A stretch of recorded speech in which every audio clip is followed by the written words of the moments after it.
নলবাৰী জিলাৰ এটা অঞ্চল। এই অঞ্চলটোৰ জয় হ'বলৈ অনিচ্ছুক যুৱক।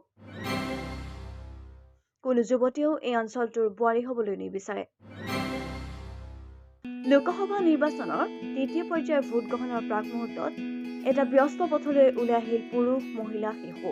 ৰাস্তা বিজুলী বা আদাবাৰী কৰি নহয়, আমি তেতিয়ালৈকে ৰাস্তা দাবী কৰি থাকিম। এইবাৰ আমি ৰাস্তা নহলৈকে দাবী কৰি থাকিম। এই পথছোৱাৰ অৱস্থাই প্ৰতিফলিত কৰে নলবাৰী জিলাৰ বৰভাগৰ একাংশ অঞ্চলত কিমান উন্নয়ন হৈছে। এই পথৰ দুৰৱস্থাৰ বাবে বিদ্যালয়লৈ যাব নোৱাৰে ছাত্ৰ-ছাত্ৰীসকল। অঞ্চলটোলৈ বিবাহ কৰাবলৈ নাহে যুৱক, বোৱাৰী হৈও আহিব নিবিচাৰে যুৱতী। নলবাৰী জিলাৰ কৰিয়া বেজুলীঘাট হৈ আদাবাৰীলৈ যোৱা এই পথছোৱা মেৰামতি কৰাৰ দাবী ওলাই আহিল পুৰুষ, মহিলাকে ধৰি কণ কণ শিশু। উল্লেখ্য যে বছৰ বছৰ ধৰি অৱহেলিত হৈ আহিছে এই পথছোৱাৰ। এই পথছোৱাৰে অহা যোৱা কৰে 22খনকৈ গাঁৱৰ লোক। নলবাৰী জিলাৰ বৰভাগ কৰিয়া বিজুলীঘাট হৈ আদাবাৰীলৈ যোৱা এই পথছোৱাক লৈ বছৰ বছৰ ধৰি জ্বলা কলা খাই আহিছে এই লোকসকলে। ডাক্তৰ হেমন্ত বিশ্ব শৰ্মাক আমি অনুৰোধ জনাওঁ যে অতি সোনকালে যোৱা 7 তাৰিখৰ ইলেকশ্যন। উল্লেখ্য যে পথছোৱাৰ দুৰৱস্থাৰ বাবে প্ৰায়ে সংঘটিত হয় দুৰ্ঘটনা। অচিৰ এই পথছোৱা নিৰ্মাণ কৰি নিদিলে ভোট বৰ্জনৰ হুংকাৰ প্ৰদান কৰিছে স্থানীয় লোকসকলে।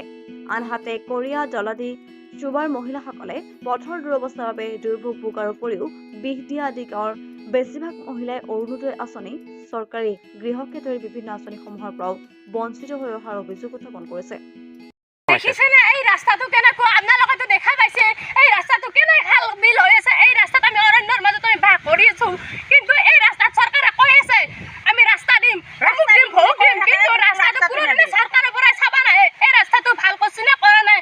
কিন্তু আমি আজিও সেই ভুল যাই পেলাই সেই চৰকাৰতো আমি ভুল যাই পেলাই চৰকাৰৰ পিছে পিছে ঘূৰি আছো, কিন্তু চৰকাৰে আজিকালি চাব নাই কি দিছে কি দিয়া নাই। কিন্তু আমি নকওঁ, মিটিঙত যাই আছো, মিটিঙত 100 টকা দিছে, 50 টকা দিছে, সেই কথা নকওঁ, কিন্তু কষ্ট কৰি গৈছো। কিহৰ কাৰণে গৈছো?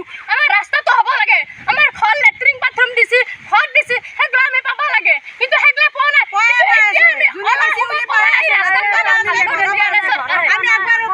আমাৰ ৰাস্তাটো ক'ৰ পৰা ক'লৈ গৈছে সেইটো কথা জানিব লাগিব। কৰিয়া বিজুলীঘাট চকৰ পৰা আদাবাৰীলৈ প্ৰায় 5.5 কিলোমিটাৰ এইটো ৰাস্তা। আমি যেতিয়া সৰু আছিলোঁ তেতিয়া এই ৰাস্তাটো বৰভাগ আৰু বৰক্ষেত্ৰীৰ ঘাইপথ আছিল, কিন্তু এতিয়া ঘাইপথ নাই। এতিয়া সম্পূৰ্ণ জৰাজীৰ্ণ অৱস্থা হৈ আছে ৰাস্তাটো। মাজতে আজি 2 বছৰ 3 বছৰমান হ'ল নেকি, কৰিয়া বিজুলীঘাট চকৰ পৰা প্ৰায় 100 মিটাৰমান ব্লক পাৰিছিল, আৰু আদাবাৰী চকৰ পৰা 100 মিটাৰমান ব্লক পাৰি ৰাস্তাটো সম্পূৰ্ণ হোৱা বুলি আমি গম পাইছোঁ। এতিয়া আমাৰ ঘটনা হ'ল 54 গাঁও পঞ্চায়তৰ যিমানবোৰ ৰাস্তা আছে চব পকীকৰণ হৈছে, আৰু দেখিছোঁ আমি মথলিবিলাকো পকীকৰণ হৈছে, কিন্তু আমাৰ এইটো মথলি এতিয়ালৈ পকীকৰণ হোৱা নাই। আমি যোগাযোগো কৰিছোঁ, কিন্তু আমি সুফল পোৱা নাই। গতিকে আপোনালোকেতো ৰাস্তাটো দেখিছে কেনেকুৱা হৈ আছে। অতি শীঘ্ৰে এই ৰাস্তাটো, আৰু এই ৰাস্তাটো আৰু এটা ঘটনা হ'ল কি, ৰাস্তাটো চাপৰ কৰিব লাগে। আমাৰ সাপ্তাহিক বজাৰৰ ওচৰতে এটা মথলি আছে, সেইটো মথলি অলপ মেৰামতি কৰিলে এইটো ৰাস্তাটো বেছি ডাউন নহয়, খুব বেছি 3 ফুটমান ডাউন কৰিলে আমাৰ বহুতখিনি সুবিধা হয়।